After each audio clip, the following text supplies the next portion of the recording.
Hello YouTubers, and welcome to another edition of Raw is Retarded! Yeah, okay, I was trying to sound like Jericho when he said Raw is Jericho, but in this case, Raw was retarded, so, yeah. So, this Raw was fucking beyond retarded, made no sense whatsoever. Once again, they feature AJ more. They put her above CM Punk and Daniel Bryan.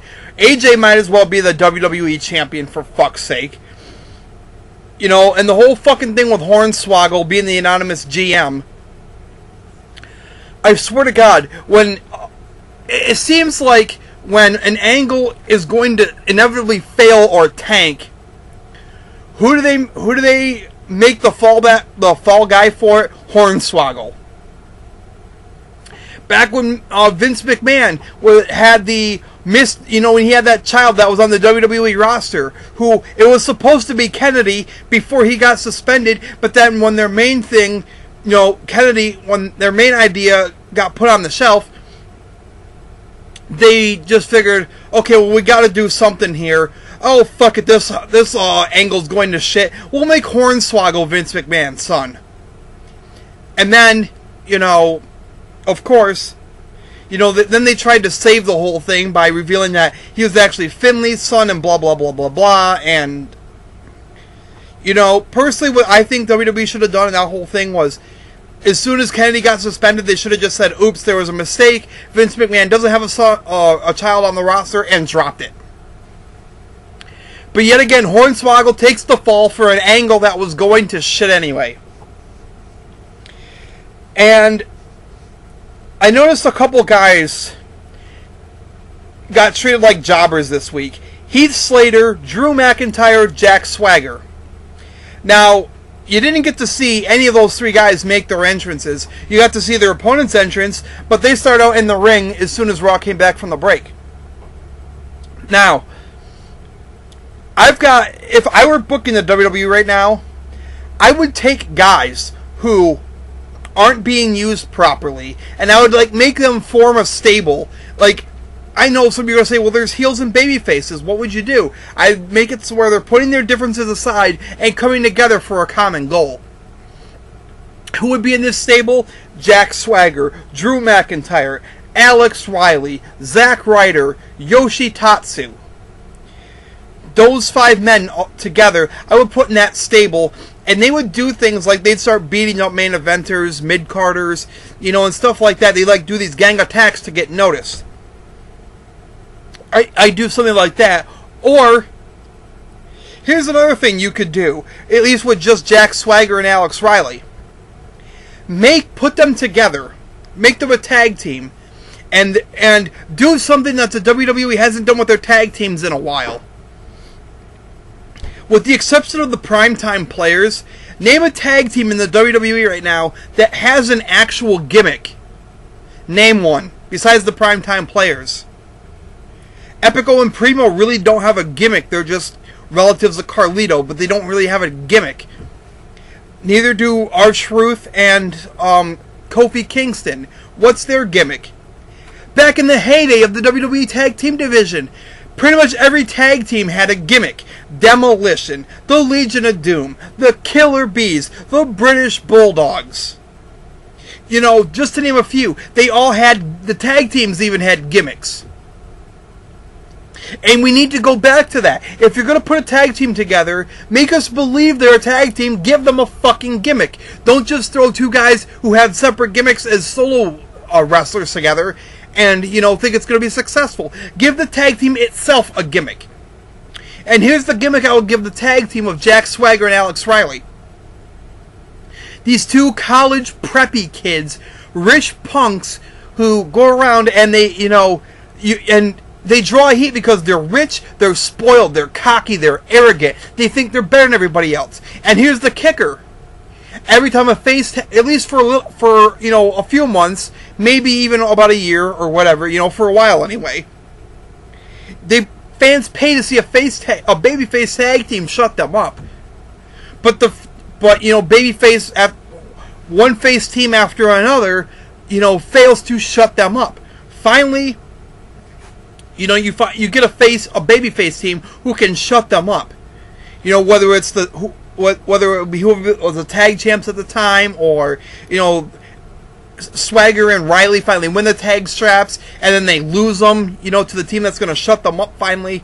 Either way, you know, I'm not saying that the preppy college kid gimmick would be the best gimmick ever, but I do think that Swagger and Riley could pull that gimmick off and it'd be successful. It wouldn't be the greatest gimmick ever, but it could still be a successful one in my opinion.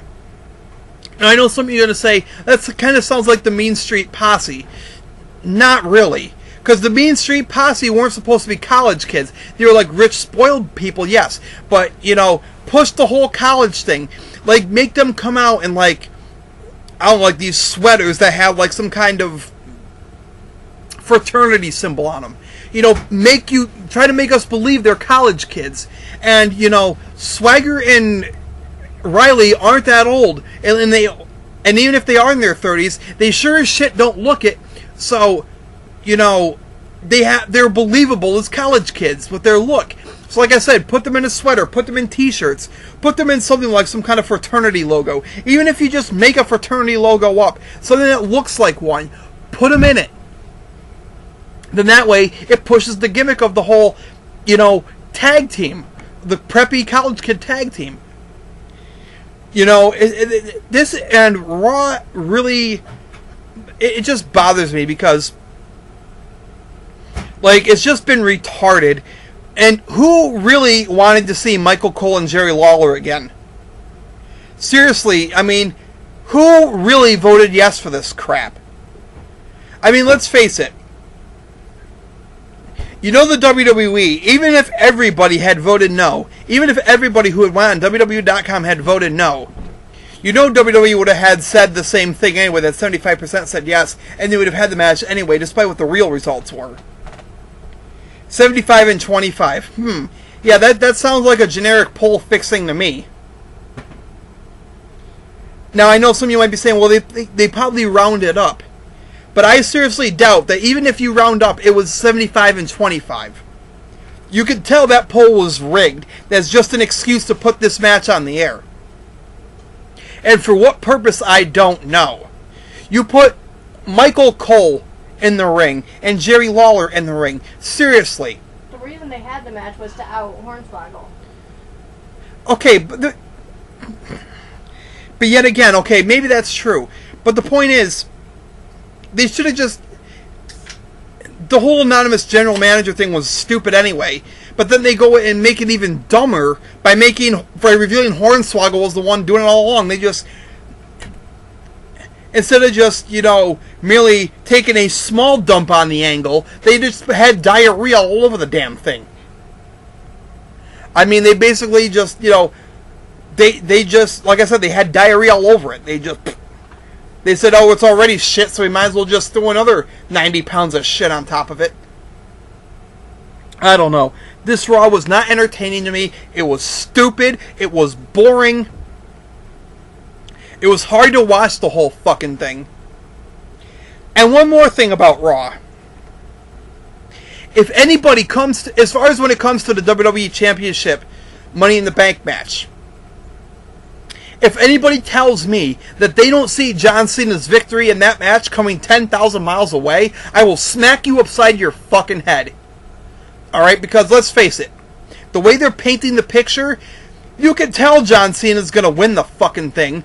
Because at the New York State Fair, in my state of New York, guess where Chris Jericho is scheduled to perform with his band? At the State Fair. So do you really think that with next month, or maybe into October, or excuse me, September, late August, early September, I don't remember the exact date, but I know he's supposed to be at the State Fair performing with his band.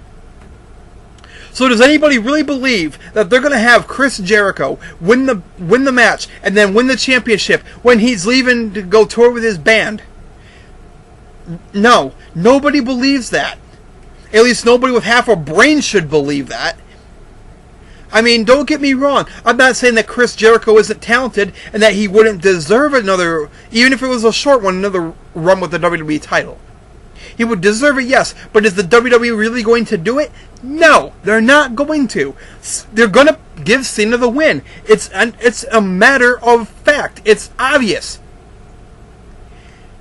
And, you know, I honestly, and another thing I feel is somewhat obvious is that Dolph Ziggler is going to win the Money in the Bank match for the World Heavyweight title. I personally feel that's an obvious thing. I don't see how you can see any other outcome but that coming. What, do you really think they're going to have that fat fucklord Tensai win? Please. Damien Sandow, not ready. Too soon. Sin Cara, give me a fucking break. And I don't hate Sin Cara, I just don't think the WWE sees him as that kind of player that's going to win that match. There's only 2 guys, in my opinion. Okay, actually 4. I'll say there's 4 guys, in my opinion, that the WWE would see as big enough players to possibly win that match. Tyson Kidd, Dolph Ziggler, Christian, and Cody Rhodes. But because Christian's the Intercontinental Champ, and they're going to have him defending that, I'd say that kind of eliminates Christian. With Cody Rhodes and Christian feuding as of late over the Intercontinental title, that kind of, in my opinion, that kind of scraps Cody Rhodes out of the equation. So that leaves Tyson Kidd and Dolph Ziggler. Now, while the WWE has been giving Tyson Kidd a well-deserved push as of late, and they've been finally giving him his big break, do I think they're going to go with Tyson Kidd? No, I think they're going to go with Dolph Ziggler. The only other person I can see possibly winning the thing, if Dolph Ziggler does not, is Cody Rhodes. So, those are the only 2 logical choices I think the WWE has in mind at this point. So if any, I'll be the first to admit, if anybody but those 2 men win that match on Sunday, I will say I was wrong, and you'll see this look on my face. Like, what the fuck? Because, let's face it, the way WWE is painting the picture, it comes down to either Dolph Ziggler or Cody Rhodes to win the thing. And I'm picking Dolph Ziggler. And speaking of Money in the Bank, here's how I would... I don't remember if I've done another video on this. If I have, I apologize for repeating myself. And if I haven't done one, well then, you know, here's my prediction for how I would book the... Well, it's not a prediction, it's how I would book the WWE Championship match for Money in the Bank. AJ screws CM Punk, sides with Bryan, reveals it was a plan all along. Cena wins the Money in the Bank, WWE Championship Money in the Bank. He attempts to cash in. Daniel Bryan runs away.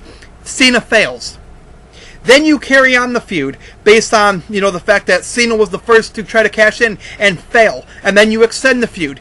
You know, and this is not a feud that I would just have Cena lose once and then, you know, you throw it in a steel cage or a Hell in a Cell or Falls Count Anywhere or something. You know, have it extend for, you know, a little while. Like, you know, have Cena in situations where he wins the match but not the title. That way their fucking golden boy saves face. I mean, you know, you gotta have your precious fucking golden boy save face, because God forbid he loses cleanly.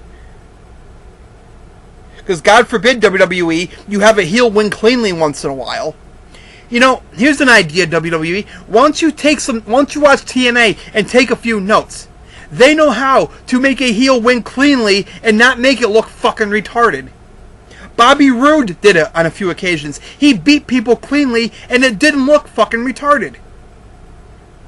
I hate to say it, WWE, but you know what? TNA is catching you right now. They're gaining ground on you. Their impacts are better than your Raws. Their pay-per-views are better than yours right now. Destination X was off the fucking hook. Will your Money in the Bank be off the hook? Fuck no. It will not compare to Destination X. I am sorry, but it won't.